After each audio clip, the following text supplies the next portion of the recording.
जय श्री राम दोस्तों, आप लोग देख सकते हैं मेरे चैनल पे वीडियो एक चलेगी। अगर आप लोग उस दोस्त की बात से अगर आप लोग सहमत हैं तो जय जय श्री राम कमेंट बॉक्स में लिखें। और दिल्ली में जो कुछ भी हो रहा है वो सारी बातें ये बंदा बताएगा। आप लोग बिल्कुल इस वीडियो को जाने मत देना और आप लोग देखना, इस बंदे की बात में दम है। जय श्री राम। अगर आप लोगों ने नहीं लिखा ये भी बहुत गलत बात है। जय जय श्री राम आप लोगों को लिखना ही लिखना है।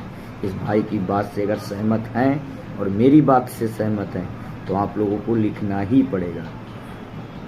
स्वर्गीय अटल बिहारी वाजपेयी जी ने कहा था कि आप किसी से भी लड़ना, किसी भी सरकार से लड़ना, मगर भगवान श्री राम जी से मत लड़ना, वरना आपका अस्तित्व खत्म हो जाएगा, आप मिट्टी में मिल जाओगे। इतने बड़े बड़े एग्जाम्पल मैं आपको दे सकता हूँ, चाहे वो कांग्रेस हो, चाहे वो उद्धव ठाकरे की सरकार हो, चाहे वो उसके बाद केजरीवाल हो, उसके बाद चाहे वो बिहार की सरकार हो, या फिर उसके बाद में वेस्ट बंगाल में जो ममता दीदी हो। जिन जिन लोगों ने भगवान श्री राम के खिलाफ गए हैं, हिंदुत्व के खिलाफ गए हैं, उनका अस्तित्व खत्म हुआ है।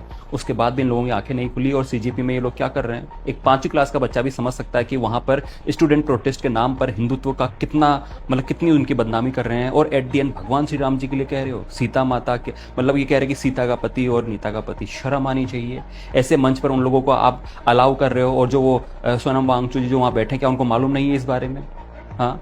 और अगर थोड़ा सा अगर आप रिसर्च करें, थोड़ा सा आप बैक में जाएं, तो उनका जो पास्ट है, उनके जो फैमिलीज हैं, जो उनके फादर, वो खुद एक कांग्रेसी थे। हाँ, कांग्रेस सपोर्टर थे। देखो, सबको पता है ये एक पार्टी प्रोटेस्ट था, ये कोई स्टूडेंट प्रोटेस्ट नहीं था। हुँ? ये सोचते हैं कि जो नेपाल है या फिर और श्रीलंका है, जैसे वहाँ के जेएनजी हैं, उनकी तरह यहाँ के जेएनजी को भी हम भड़काएं और फिर ऐसा वैसा। वो तो पॉसिबल ही नहीं, वो दूर दूर तक नहीं हो सकता।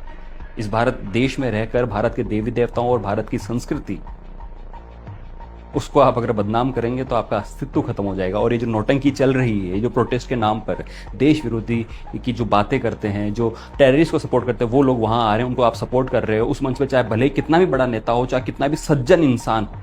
चलो एक तरफ को मैं मान लूँ कि वो सोनम वांगचुक जी बहुत सज्जन इंसान है, मगर वो किस पार्टी को, किस स्टेज पर है, जिस स्टेज पर हिंदुत्व विरोधी बातें होती है, सिर्फ 10 में से सिर्फ 2 बार स्टूडेंट का नाम लिया जाता है, उसके बाद में सिर्फ हिंदुत्व विरोधी बातें होती है, और आप चाहते हैं कि इस देश की जनता आपको सपोर्ट करे। इतनी बेवकूफ़ नहीं है। ये जो इनका ढोंग था ना, ये सब कुछ एकदम खत्म हो चुका है। अब इनके पास कुछ नहीं बचा है, कुछ नहीं बचा। अब ये सिर्फ कार्ड खेलेंगे, जस्ट एक